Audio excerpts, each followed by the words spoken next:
Hello friends, this is Ruxana and once again I welcome you to my YouTube channel The Fair Foundation Academy. Friends, आज का हमारा topic है झारखंड के जलप्रपात। आज हम झारखंड के जलप्रपातों के बारे में जानेंगे।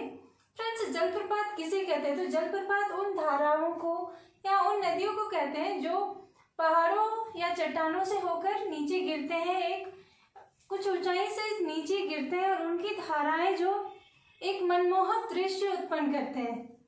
तो वैसे जलप्रपातों के बारे में आज हम जानेंगे कि झारखंड में ऐसे कौन कौन से जलप्रपात हैं, कहाँ हैं, इनकी ऊंचाई कितनी है और इनके बारे में कुछ और भी महत्वपूर्ण बातों को जानेंगे।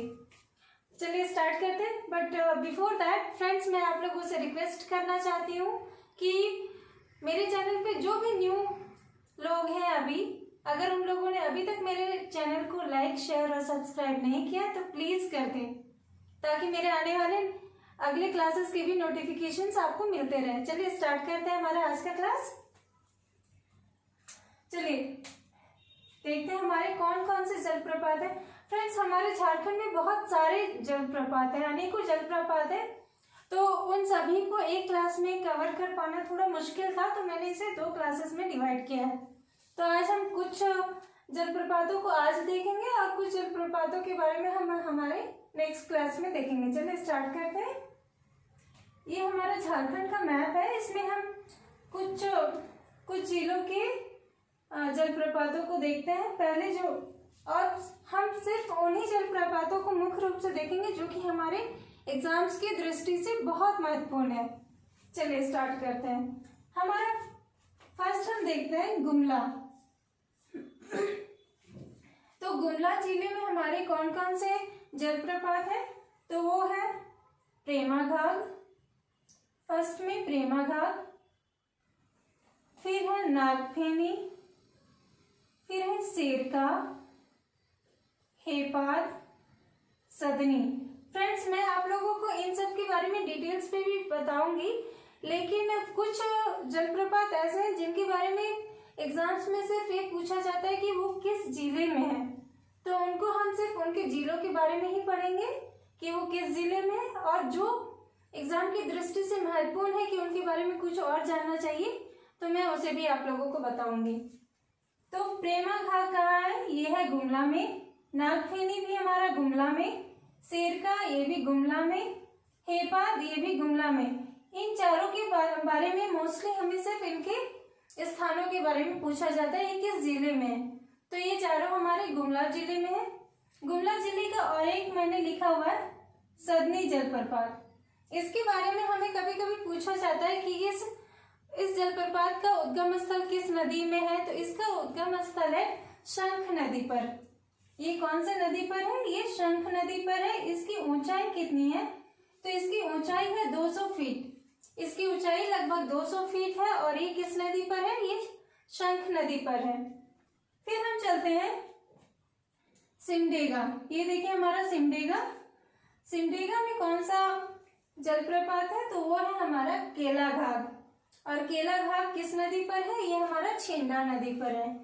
केलाघाग कहाँ है? छिंदा नदी पर।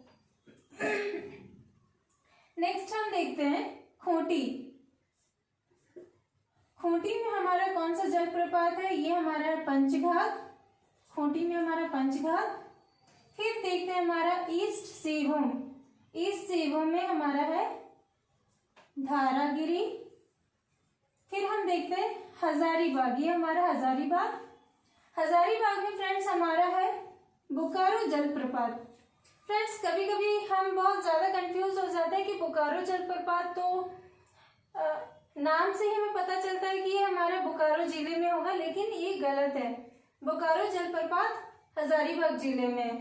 तो फ्रेंड्स, जब भी प्रश्न में हमें ये पूछा जाए और ऑप्शन में अगर हजारीबाग और बोकारो दोनों ऑप्शन में हो, तो फ्रेंड्स कभी भी गलती से भी हमें बोकारो को टिक नहीं करना है, क्योंकि हमारा राइट आंसर क्या है?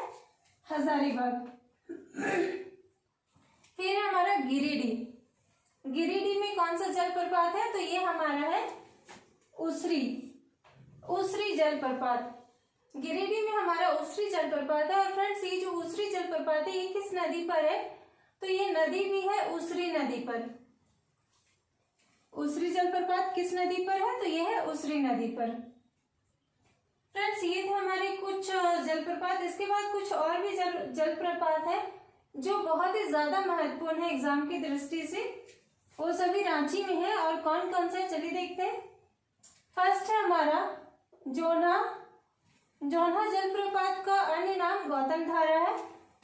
ये देखिए जोन्हा को ही हम गौतम धारा भी कहते हैं। और यह कौन सी नदी पे है? यह राड़ू नदी पर है। राड़ू नदी पर है और इसकी ऊंचाई लगभग 150 फीट है।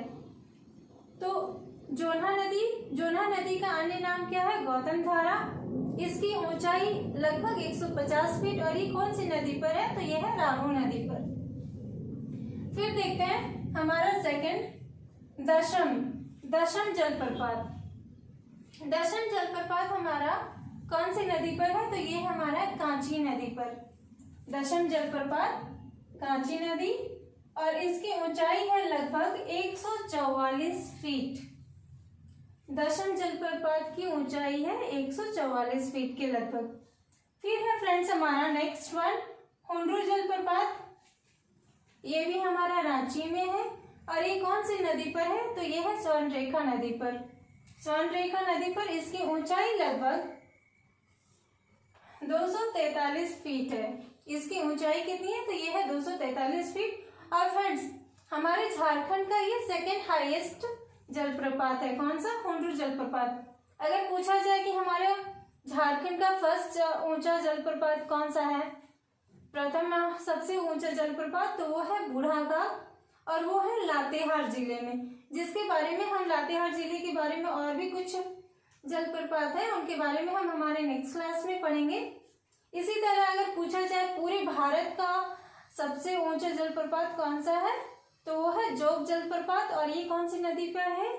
ये है शरावती नदी पर। फिर देखिए ये तो मैंने बता दिया कि ये झारखंड का सेकेंड हाईएस्ट जलप्रपात है। साथ ही साथ इसी स्वर्णरेखा नदी पर जो बना हुआ है हुंड्रू जलप्रपात, इस पर हमारा एक प्रोजेक्ट भी चल रहा है। वो कौन सा है? सिकेंद्री प्रोजेक्ट परियोजना।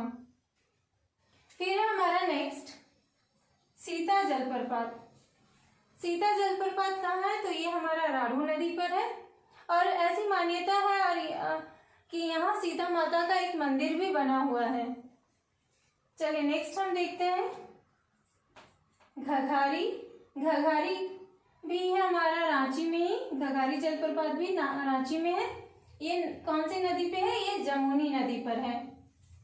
घघारी कौन सी नदी पर है? ये जमुनी नदी पर है। नेक्स्ट है हमारा पैरनघाट और सनवा। तो पैरनघाट जलप्रपात और सनवा जलप्रपात भी हमारा कहाँ है? तो ये भी हमारा रांची में ही है। फ्रेंड्स ये थे हमारे कुछ रांची के महत्वपूर्ण जलप्रपात। फ्रेंड्स दशम जलप्रपात के बारे में एक इंटरेस्टिंग बात है। दशम जलप्रपात और हमारा पंचघाघ जलप्रपात, इन दोनों के नाम के पीछे एक रीजन है कि पंचघाघ जलप्रपात जो है इसका नाम इसलिए ऐसा पड़ा क्योंकि ये जब अपनी बहुत ऊंचाई से गिरता है तो उसके बाद ये 5 धाराओं में बढ़ जाता है। इसी वजह से इसे पंचघाघ जलप्रपात कहा जाता है। और उसी तरह से दशम जलप्रपात का भी नाम पड़ा। दशम जलप्रपात भी जब ऊंचाई से गिरती है तो वो 10 धाराओं में बढ़ जाती है। इसी वजह से इसका नाम दशम जलप्रपात पड़ा।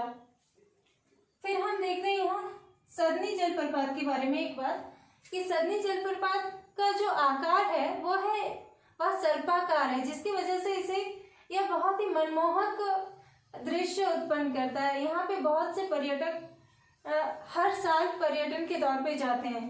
तो फ्रेंड्स ये थे हमारे कुछ जलप्रपात और हमारे नेक्स्ट क्लास में भी हमारे कुछ महत्वपूर्ण जलप्रपात के साथ हम मिलते हैं। तब तक के लिए thank you and once again please like share and subscribe my channel. Thank you.